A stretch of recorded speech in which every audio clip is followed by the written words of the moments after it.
Ladies and gentlemen, welcome to WWE News and Rumors. I'm your host, Brendan Hodge.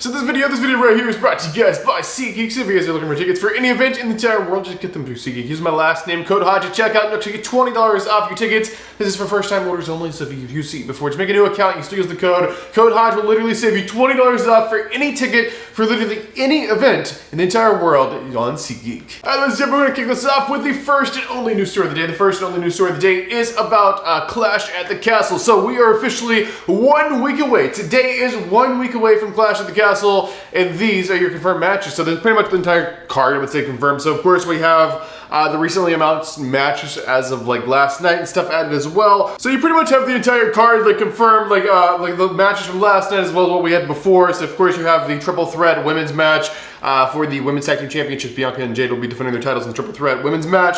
You got like the Intercontinental Championship match. You got Sami Zayn versus Chad Gable. You got the women's title match, Bayley versus Piper. We got Cody Rhodes, AJ, in an I Quit match for the Universal Championship. And you got Drew McIntyre taking on Damian Priest for the World Heavyweight. Now, I guess that would be your main event, considering it's Clash at the Castle and Drew's like home in Scotland. So I believe that would be the main event. But yeah, you pretty much got the entire card. So as for Clash at the Castle, you don't got much waiting left to know the matches. Those are pretty much going to be the matches. You might have a few added, but pretty much that's your entire card for the pay-per-view premium live event that is happening in only 1 week. So that's actually all I could find for like some news stories that I thought would be interesting to talk about. So ladies and gentlemen, it is already that time. Go ahead and get you some juice boxes out. Get your juice boxes ready, because ladies and gentlemen, it is now time to talk about some juicy rumors. So the first rumor of the day is going to be about Chad Gable and his future in the WWE. It's about his WWE contract. So basically, Chad Gable, his contract is coming up here in a few weeks, and Chad Gable, he is obviously in a very high-profile match at the next Premium Live, and he's wrestling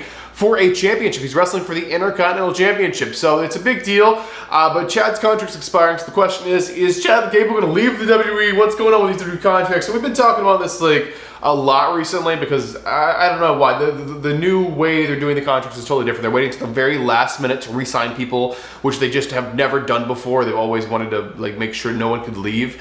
But yeah, they've been waiting until the very last minute, so it really like gives the wrestlers time to think, be like, do I want to stay here, or do I want to do something else at another place? So Chad Gable, of course, has that option just like everyone. Apparently AEW, his name comes up a lot at AEW recently. People being like, if he leaves, we got to grab him. We want him here in AEW, and they're all on board to do that. They can't, of course, send him a offer for a contract until his contract is up with the WWE, because that's considered like contract tampering if they send an offer while he's still signed somewhere else. But basically, Chad Gable, I'm pretty sure he's going to re-sign. Apparently, the WWE have really sent him a giant offer for a contract would be the most money probably he's ever made wrestling in his entire life. But at the same time, Chad Gable has not responded to this, so we don't know. We'll have to wait and see. They're really running out the clock to the last minute here. But Chad Gable, I'm pretty sure he's going to resign, because he's had a pretty good run like in the past year or two.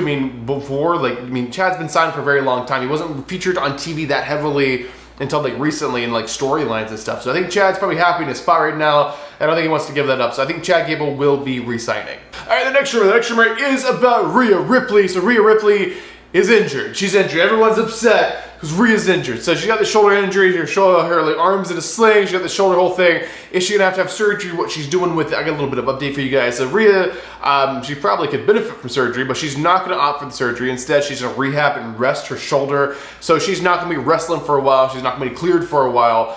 So much so that she will not be wrestling at Money in the Bank, and probably not wrestling at SummerSlam either. So she's gonna be out for a while. So we'll just have to wait and see how long Rhea's going to be out and how long it takes to rest. But it's just kind of one of those things, if it's severe enough where you can benefit from surgery and you're not going to do the surgery, it can take quite a while to heal. It could be like 6 months or something. I don't know. We'll just have to wait and see. But apparently Rhea will be missing Money in the Bank as well as SummerSlam for the shoulder injury. All right, ladies and gentlemen, and this is it. Ladies and gentlemen, believe it or not, this is already time for the saddest part of this video. This is the final thing, the final news story, the final thing we'll be talking about inside this episode of WWE News and Rumors. This is about none other than someone we're missing in WWE.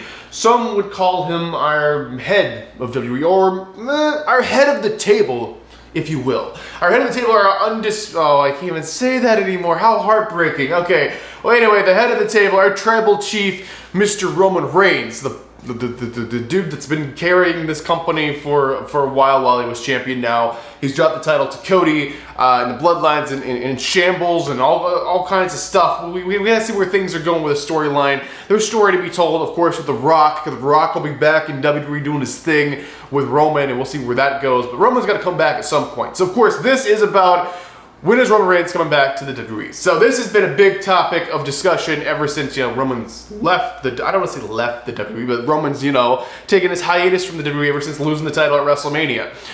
So, of course, he deserves a lot of time off because he was carrying the title for a very long time. The title's really heavy. He's carrying the title, or I guess Heyman was carrying it, whatever, guys. So he was champion for a long time, like 4 years or something like that. It's crazy.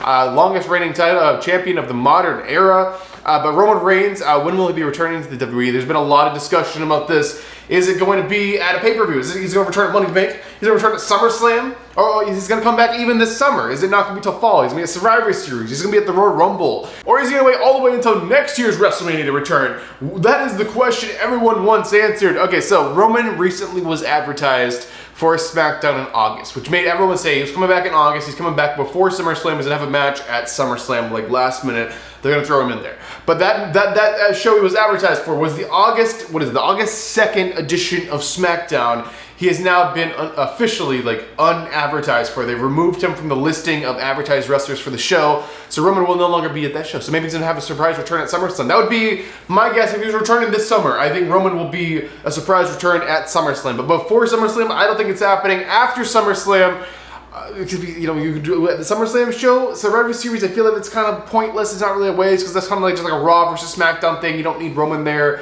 to make it better. And at that point, I would just say have him in the Royal Rumble and have him just destroy everyone in the Royal Rumble and win the Royal Rumble and go on to face Cody at WrestleMania again, if that's what we're doing, the same main event in 3 years in a row. I think there's a lot of story there. I know it seems kind of boring on paper having the same match for 3 years in a row for the biggest show of the year. But honestly, guys, we'll just have to wait and see. I have no idea about Roman's return. I would say SummerSlam, maybe, but you think he'd be wrestling at SummerSlam? I don't know really the point of not having him wrestle at SummerSlam because I feel like that would be the best opportunity to have an actual match. So I'd say have him return before SummerSlam. But honestly, guys, no one knows. No one knows. I feel like the people working at WWE don't even know. I feel like this is completely up to Roman himself. And Roman, when is Roman going to return? If you ask Roman, he'll just give you the answer. He'll return whenever the hell he wants to return and not a moment sooner. But there you guys have it. We'll just have to wait and see. No information other than Roman's been unadvertised for shows, so he can be back anytime. We'll just have to wait and see. So there you guys have. That's actually new for this episode of WWE News Rumors. Hope you guys enjoyed it. Let me know your thoughts on all these news stories and rumors in the comment section down below. But ladies and gentlemen, I am your one and only undisputed king of Vlogstyle, Brandon Hodge, and I will see you guys in the next video.